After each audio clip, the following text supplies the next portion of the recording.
మన తెలుగుంటి ఆడపడుచుల కోసం పెళ్లి కుమార్తెల కోసం కాంచీపురాన్ని ఇక్కడికి తీసుకొచ్చింది మన వారాహి సిల్క్స్. మరి ఈ కాంచీపురం పట్టు చీరలను కొనుగోలు చేయడానికి కొంతమంది యువతలు కూడా ఇక్కడికి వచ్చారు. మరి వాళ్ళతో శుభకార్యాలు ఉంటాయి కదా, వాళ్ళని అడిగి ఎందుకు వచ్చారు, అసలు ఎక్కడి నుంచి వచ్చారు, ఈ డిజైన్లు నచ్చాయి లేదనే వివరాలు కూడా తెలుసుకుంటాం. అమ్మా మీ పేరేమమ్మా? ఝాన్సీ. ఝాన్సీ. అమ్మ ఝాన్సీ ఎక్కడి నుంచి వచ్చారమ్మా మీరు? రామచంద్రపురం, ఈస్ట్ గోదావరి. ఈస్ట్ గోదావరి, తూర్పు గోదావరి జిల్లా రామచంద్రాపురం నుంచి ఇక్కడికి వచ్చారమ్మా. ఏం అక్కడ దొరకవు చీరలు? రాజమండ్రిలో కూడా పెద్ద పెద్ద షోరూమ్స్ ఉన్నాయి, విజయవాడ ఉంది మధ్యలో, పక్కన కాకినాడ ఉంది. మరి ఇంత దూరం వచ్చారు? కలెక్షన్స్ చూద్దాము, డిఫరెంట్ స్టైల్స్ ట్రై చేద్దామని. మీకు ఎలా తెలిసింది ఇక్కడ వారాహి సిల్క్స్ అనేది ఒకటి ఉంది హైదరాబాద్ లో, ఇక్కడ డిజైన్స్ బాగున్నాయి, కలెక్షన్స్ బాగున్నాయి, ఎలా తెలిసిందమ్మా? సర్చింగ్ అంటే సర్చింగ్ చేస్తే చాలా షోరూమ్స్ కనిపిస్తాయి కదా మనకు.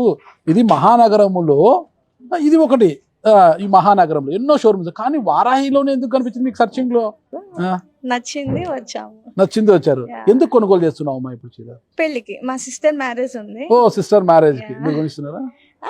లేదండి, మా మరిది గారు కొనిస్తారు. మీ మరిది గారు అంటే పెళ్లి కుమారుడు కొనిస్తుంటారండి. వాళ్ళు మీరు ఇచ్చే, వాళ్ళేం కొనిస్తారండి, మీరు ఇచ్చే కట్నంలోనే మళ్ళీ మీకు తిరిగి ఇచ్చి కొనిస్తారు, అంతే కదా. ఊరికే పేరుకి వాళ్ళు కొనిస్తారు అంతే. మీరు కట్నం ఇస్తారు, కట్నంలో కొంత ఎనికి తిరిగి వాళ్ళు కొనిస్తారు అంతే, పేరుకి వాళ్ళు కొనిచ్చినట్టు ఉంటుంది అంతే. మరి కంచిపట్టు చీరలకు మీరు కంచికి వెళ్ళచ్చు కదా, ఇక్కడికి ఎందుకు వచ్చారు? యాక్చువల్లీ కంచి ఇక్కడ కూడా వస్తున్నాయి కదా, అక్కడ నుంచి తీసుకొచ్చి ఇక్కడ కూడా అమ్ముతున్నారు. ఓకే, అక్కడికన్నా ఎక్కువ డిజైన్స్ ఇక్కడ ఉన్నాయి. ఓకే, అంత దూరం వెళ్ళలేము కదా. Okay okay.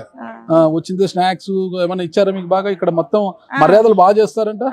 అంటే మీ తూగో వాళ్ళు భోజనం పెట్టి చంపేస్తారు జనాన్ని వస్తాయినా మర్యాదలతో.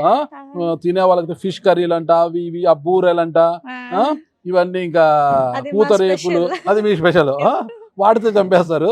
సేమ్ ఈడ కూడా అలాగే చేస్తారు వీళ్ళు. వచ్చిందే సర్వీసెస్ బాగా ఇస్తారు. ఎలా ఉంది ఇక్కడ మీకు వచ్చినప్పటి నుంచి? బాగుంది. కలర్స్ నచ్చాయా? నచ్చినాయి, చూస్తున్నాము, ఇప్పుడే వచ్చాము మేము. ఓకే, ధరలు ఎలా ఉన్నాయి? పర్వాలేదా? పెళ్లి కుమార్తె అడుగుతా. అమ్మా నువ్వు చెప్పమ్మా, ఇంత దూరం వచ్చావమ్మా నువ్వు, వారాహి సిల్క్స్ ఎత్తుకొని ఎలా ఉన్నాయమ్మా అసలు? బాగున్నాయా? అంటే మీకు నచ్చే చీరలే కొనిస్తున్నారా మీ అత్తగారింట్లో? లేదు, ఇంకా ఇప్పుడే స్టార్ట్ చేసాం. స్టార్ట్ చేశారు. మరి నచ్చుతున్నాయా? అంటే వెరైటీస్ ఉంటాయి కదా, అన్ని కంచి, ధర్మవరం, సో అన్ని ఇక్కడ దొరుకుతాయి మీకు. అంత దూరం వెళ్ళడం ఎందుకు?